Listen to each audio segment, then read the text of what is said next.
I used to be very, very, very nervous about sales. I feel like people could see right through me as soon as I'm trying to sell them something. Hey everyone, welcome back to my channel. My name is Lauren and I help stylists build the careers that they always imagined when they first started in this industry.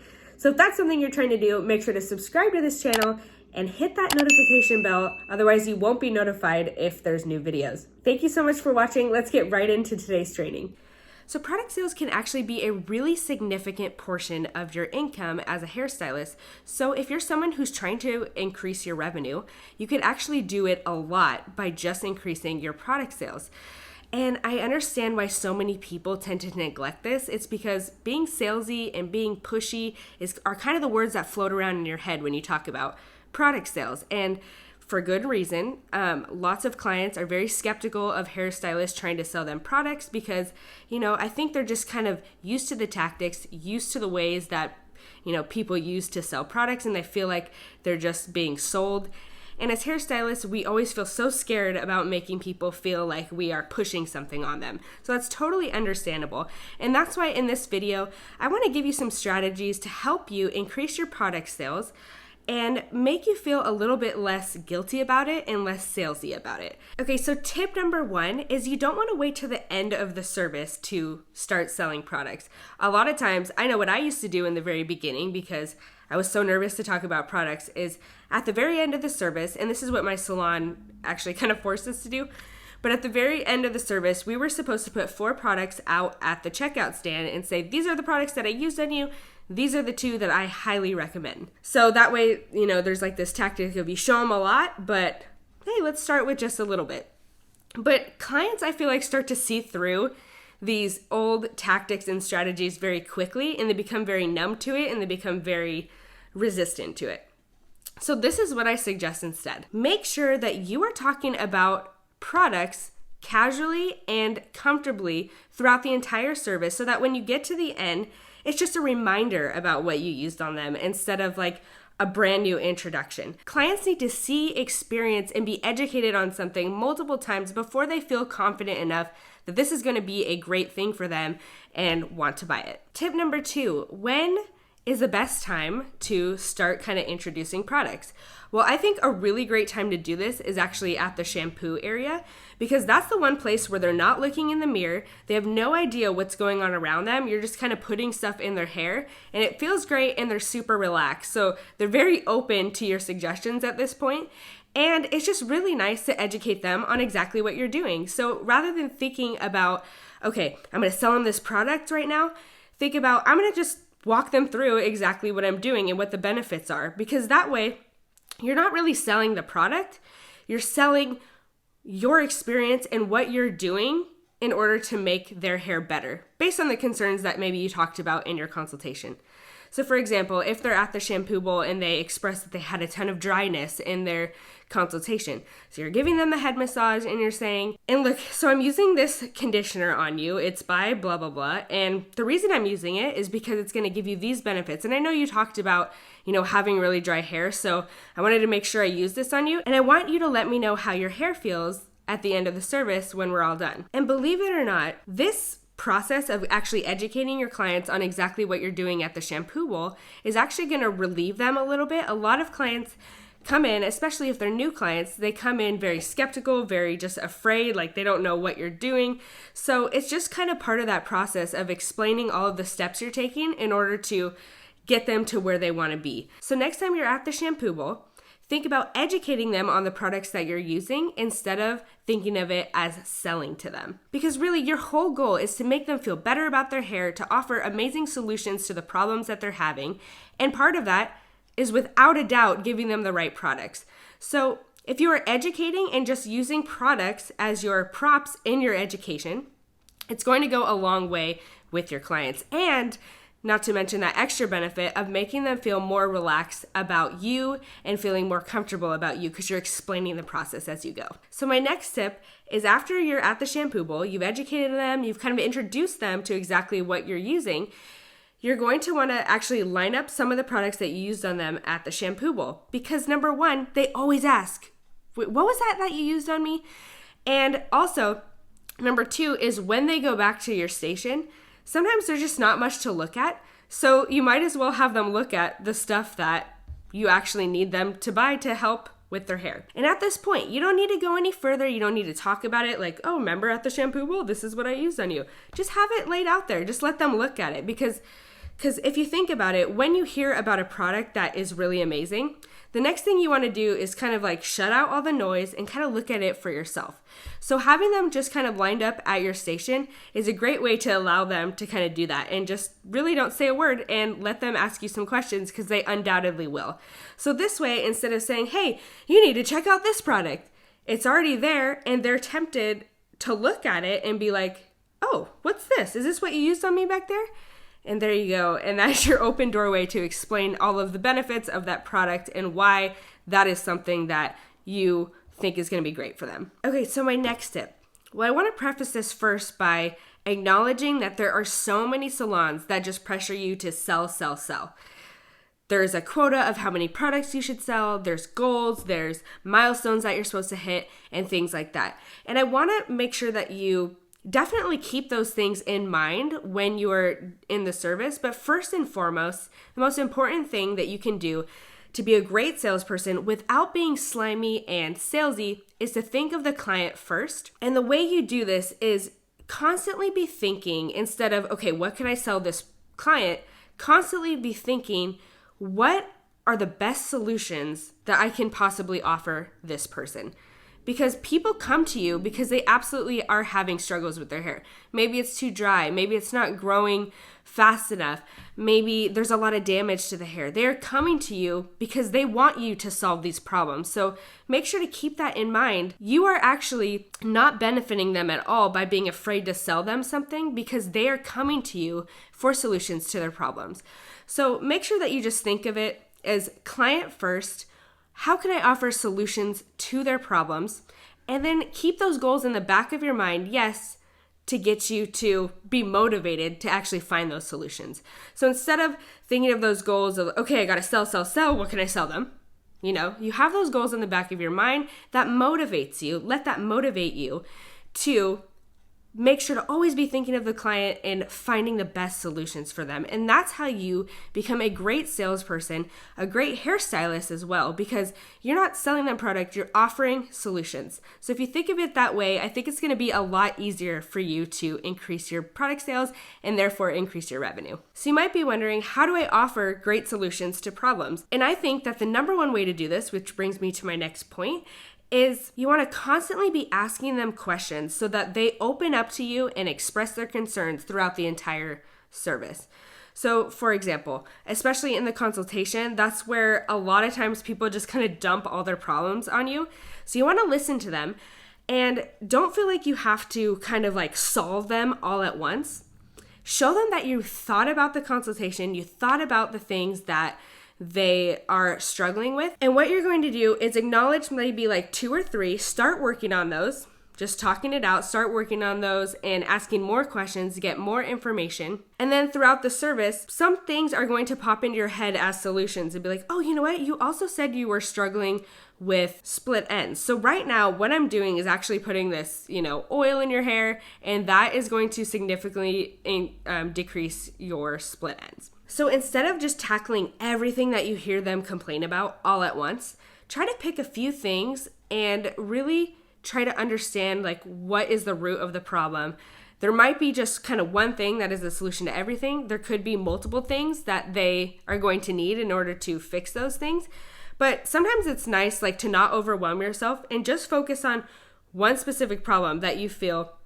And if you're listening, you will kind of be able to key into what that specific problem is. And if you could start working on that day one, they're going to trust you more and they're going to actually want to come back because they feel like you are listening to them and you are offering great solutions. But in order for them to actually open up about the things that they are struggling with, make sure that you are constantly asking questions throughout the service, because you're going to see some patterns in exactly what they are struggling with. And it's going to help you come up with great solutions and great products to recommend for them. The next tip that I have for you guys is extremely important, and that is make sure that you are carrying a product line that you're really enthusiastic about. So if you're an independent stylist, make sure that you do a ton of research. If And I'm all about just like, if you do a ton of work in the beginning, it always pays off in the long run. So when I opened my first studio salon, I made sure to do a ton of research to figure out what would be a product line that I would be so excited about and so excited to share with people. And one way to know that it's going to be a great product line for you is think about whenever you find a product that you are obsessed with and you immediately want to go tell your sister. Okay, that's just me, but I'm sure you can relate. You want to tell your best friend like, oh my God, you've been struggling with this. You need to try it. You're not trying to sell her that because you don't have any benefit from her doing that product. You just feel so excited and so convicted that this is such a great solution to your best friend's problem that you're like, oh my God, I have to share this with you.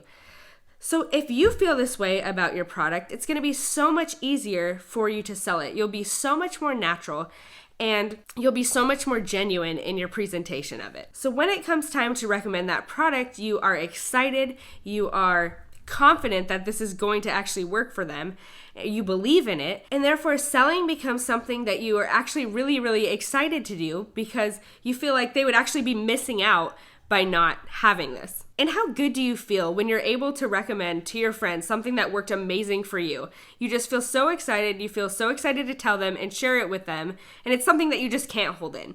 So if you find a product line that makes you feel this way, this is going to help selling become so much more natural, and it's just like recommending stuff to friends that you really believe in. Okay, so far I've shared with you ways to sell without feeling super salesy and pushy, and that's by doing all of these things throughout the service to kind of make sure you're finding solutions to problems and also making sure that they get a lot of exposure to the product before you ask them to go and buy it.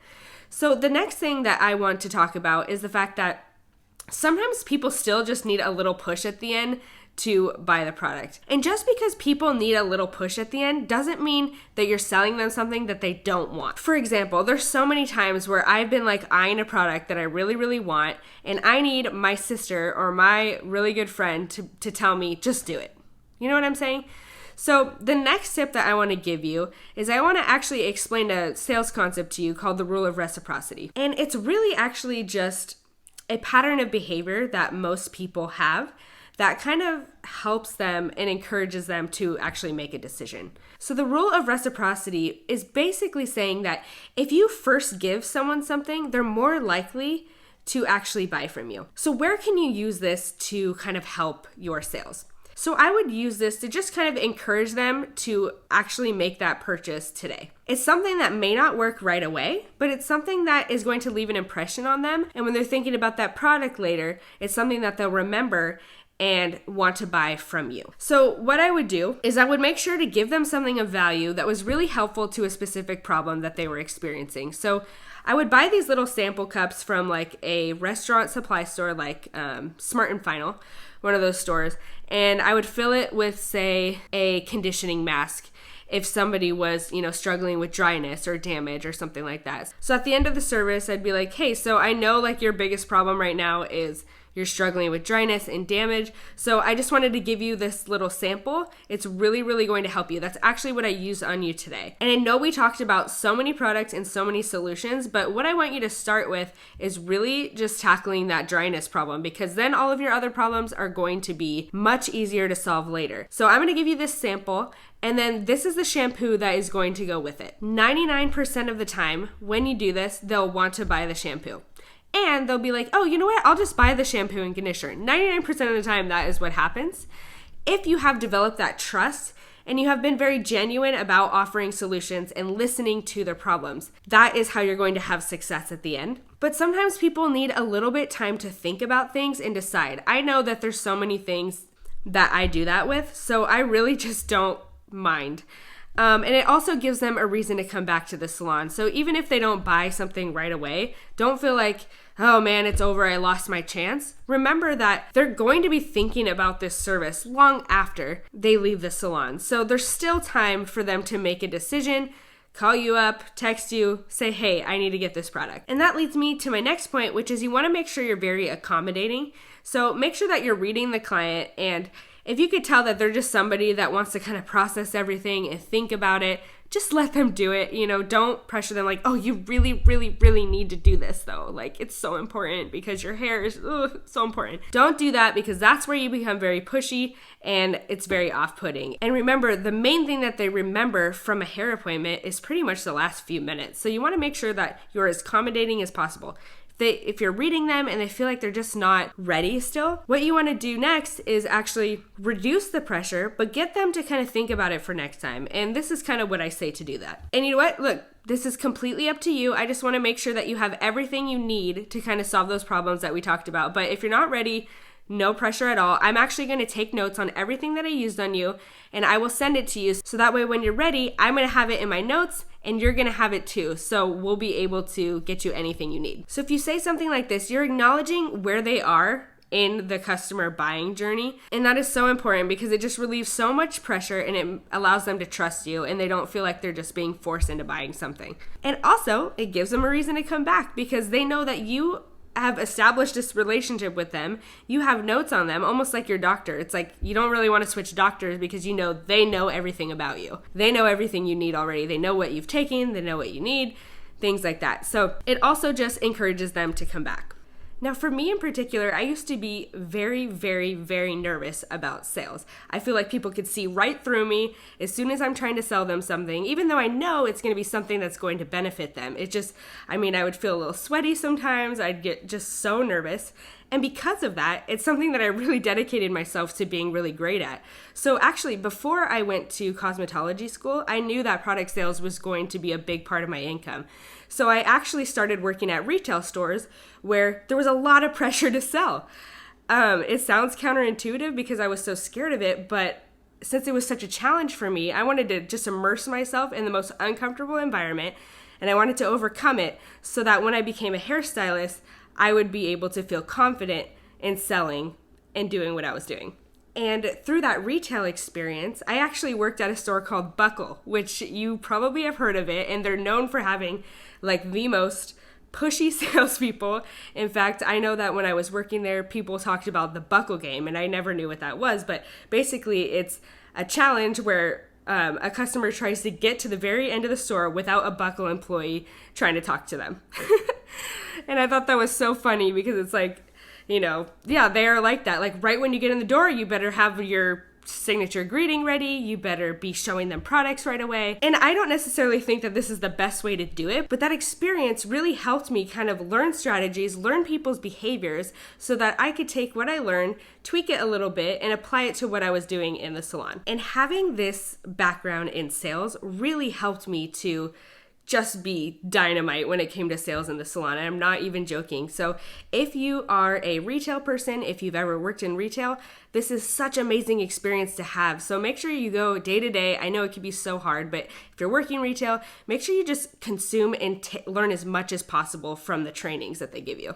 Being good at product sales makes you just a better hairstylist all around, because believe it or not, we are salespeople. And the moment that you start to realize that you are a salesperson is a moment that you start to become successful, because you can be the most amazing hairstylist in the world, but if you don't know how to promote yourself and you don't know how to sell even your services, it's going to be really, really difficult to make money in this industry. All right, so now what I want to do is actually shout out one of my YouTube subscribers, and her name is Rachel. She left a comment on my Dream Clientele video, which of course you could check out by just going to my channel and looking at the playlist. And this is what she had to say. "You are so amazing. I have already grown so much as a stylist following your advice. This is exactly what I needed to hear. Lately, I've been feeling these exact issues with being used and underappreciated, and also just having to hustle all the time. The application is an amazing idea, and I want to know more for sure. Also, I didn't even know that you were pregnant. LOL, so cute, congrats." So Rachel, thank you so much for this comment. And the reason that I read this out loud, it actually is kind of awkward to kind of read praise out loud. But the reason I do it is because I want to acknowledge you guys, and I want to let you know that these comments really do make a difference in my life. And it's just so great to know that I'm actually making a difference and helping you guys. Like, this is why I started this channel. So if you want to shout out, make sure you leave a comment below this video, and I'm going to start try to do this every single week because you guys are the reason that I do this, and it just helps me make sure that I'm on the right track. So thank you so much, Rachel. This means so much to me. All right, you guys, well, that's all for this video. I want to thank you guys so much for watching, and if this is something that has really benefited you, make sure to just share it with a few of your friends. That actually really helps my channel as well. Also, I have so many cool resources that I have been working on for you guys and that I have already created. So make sure to just hang out in the description box after this video and check out all of those things. I've got playlists for business building, I've got courses you can take, and a bunch of other cool tools and resources. So those are all going to be in the description box, and sometimes I throw them in the comment section as well for you to check out. Thank you again so much for watching. My name is Lauren, and you can follow me on Instagram at Lauren Francis Hair, and I will see you in the next video.